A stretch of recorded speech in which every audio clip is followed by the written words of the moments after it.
जय भीम, जय भारत, जय संविधान, जय भीम आर्मी, जय आज़ाद समाज पार्टी काशीराम। हाथरस में अभी जानकारी ये मिली है कि पहले तो सरकारी नौकरी की अभी कोई व्यवस्था नहीं हुई है।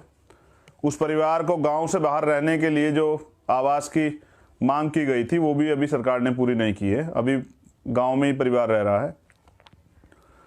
तीसरी एक अहम जानकारी यह है कि 25 लाख रुपए के मुआवजे की सरकार ने बात की थी। जो SC/ST एक्ट में पहले से 8.5 लाख रुपए मुआवजा मिलता है, कंपनसेशन मिलता है एक्ट के अनुरूप, जिसमें सरकार कोई रोल नहीं है, उसी के साथ जोड़ के वो मुआवजा दे दिया गया है। और अभी हाल में जो मैं बताने जा रहा हूं आपको, ये जानकारी है कि वहां कोई मौजूदा SDM है, वो पीड़ित परिवार के पास 2 बार जा चुके हैं और उन्होंने पीड़ित परिवार को ये कहा है कि अगर आपको न्याय चाहिए तो वो पैसे हमें वापस लौटा दीजिए जो मुआवजे के सरकार ने आपको दिए। आप पूरी ईमानदारी से इस बात को सोचें और महसूस करें कि ये क्या इस सरकार में न्याय सुनिश्चित है, ये सरकार न्याय दे पाएगी? जिसके अधिकारी कर्मचारी पहले DM जाके परिवार को धमका रहा था और अब कोई SDM है, शायद महिला SDM है, वो जाकर परिवार को कहते हैं अगर आपको न्याय चाहिए तो वो जो आर्थिक मदद सरकार ने आपको की है वो लौटा दीजिए, क्योंकि आपको सिर्फ न्याय चाहिए। सरकार की मदद जो है, जो सरकार ने दी थी, आप लौटा दीजिए। किसके इशारे पे किया जा रहा है?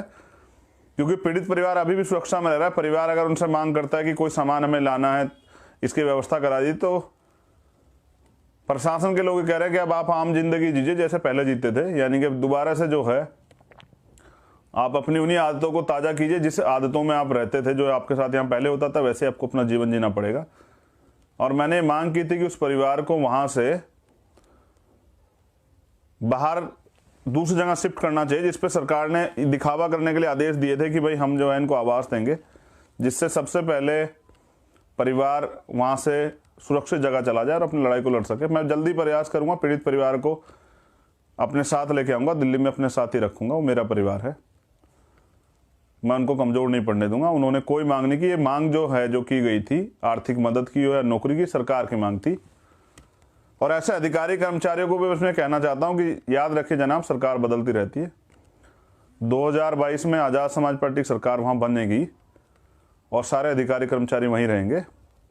हमारे लोगों का सरकार के इशारे पर शोषण करने वाले अधिकारी कर्मचारी ये याद रखें कि जब सरकार बदलेगी तो जो अन्याय आप कर रहे हैं उसका सामना आपको करना पड़ेगा, और उस अन्याय को करने पे का जो कानूनन अपराध आप कर रहे हैं उसकी सजा आपको जरूर मिलेगी। ये मेरा अपने उस परिवार से और पूरे देश के बहुजन समाज के लोगों से वादा है। और जो मैंने आज तक वादा किया, मेरी सबसे बड़ी ताकत है कि मैंने कभी उस वादे को कमज़ोर नहीं पड़ने दिया। आपके उस वादे पे मैं खरा उतरा हूँ और आगे भी उतर रहूँगा।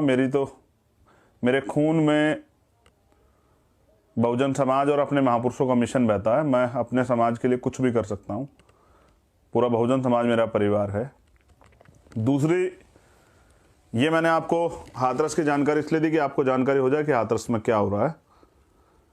मैं दिल्ली भी लेके आऊँगा और उनकी सुरक्षा भी करूँगा, और ऐसे अपराधियों को जिन्होंने दरिंदगी की थी उनको सजा भी दिलाऊँगा। ये मेरा वादा है अपने समाज।